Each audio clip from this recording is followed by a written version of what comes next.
Et c'est vrai que moi, je m'inquiétais de me retrouver toute seule après le décès de mon mari. Pour moi, c'était très difficile de me retrouver toute seule à la maison, en particulier le soir.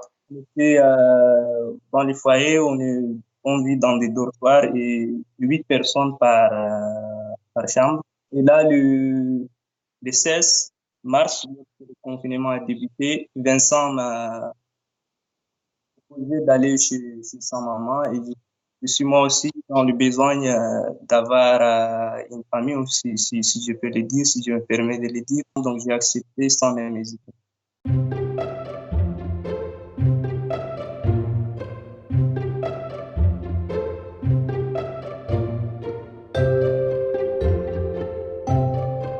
Pas du tout hésité parce que je l'avais rencontré donc une fois, donc je savais que c'était quelqu'un de très sérieux.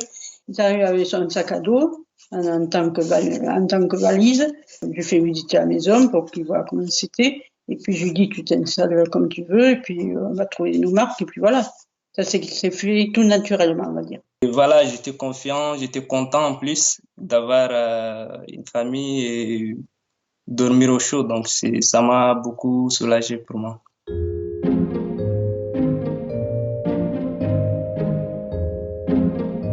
Quand elle me raconte sa vie d'avant avec Pierrot et sa famille, elle me montre des photos et tout. J'ai saisi aussi l'occasion de lui poser certaines questions sur la culture française. Moi, je lui ai demandé d'abord comment ils étaient enfants, sa maman. Aussi, je lui ai posé une question bête il y a 2 jours. Est-ce que chez toi, il y avait la télé? Et il m'a regardé avec des yeux ahuris.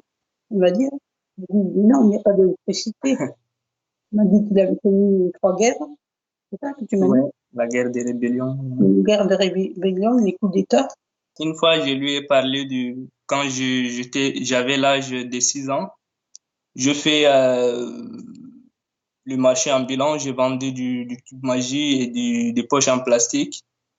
Et ça l'a beaucoup touché. Donc, elle était vraiment touchée. Et moi-même, j'avais constaté ça. Et j'ai une petite fille de 6 ans, je ne la vois pas faire ça, quoi. C'est horrible. C'est terrible.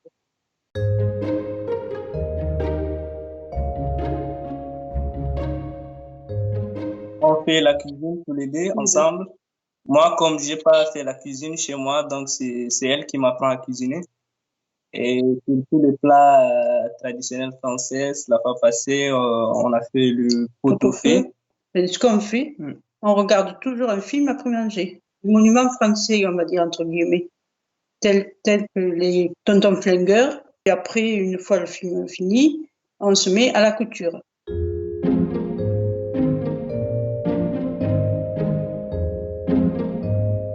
Je fais la couture depuis un petit moment et bon, je ne suis pas une très forte couturière, on va dire, je ne suis même pas couturière, mais enfin bon, ça me va. Et Adam, en parlant, j'ai su que pour payer ses études, il a fait de la couture dans son pays à l'âge de 12 ans. L'atelier, ce n'est pas pour moi, l'atelier, c'est pour quelqu'un d'autre que j'ai travaillé. Et lui, il me donne 4 pantalons à coudre et quand c'est fini, la somme que je reçois, je fais la calcul, c'est 4 € par 4 pantalons. Donc, et quand je lui ai dit ça, elle a vu, c'est très peu pour faire ça. Et pour moi, c'était de faire ça pour survivre, en fait, continuer à payer mes études et puis voilà, s'occuper un peu de ma famille. Chez moi, il y a une machine à coudre.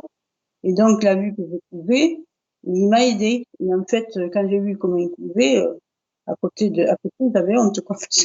Donc, on s'est mis tous les deux et on a fait, comme c'est on va dire, entre guillemets, de saison, on a fait des masques pour les personnes non soignantes. Et là, on s'installe pour le goûter. Quand il fait beau, on s'installe là. Bonjour Rosalie. Ah là, elle te dit bonjour aussi. On n'arrive même pas à avoir l'air, donc ça passe comme ça. Et on rigole.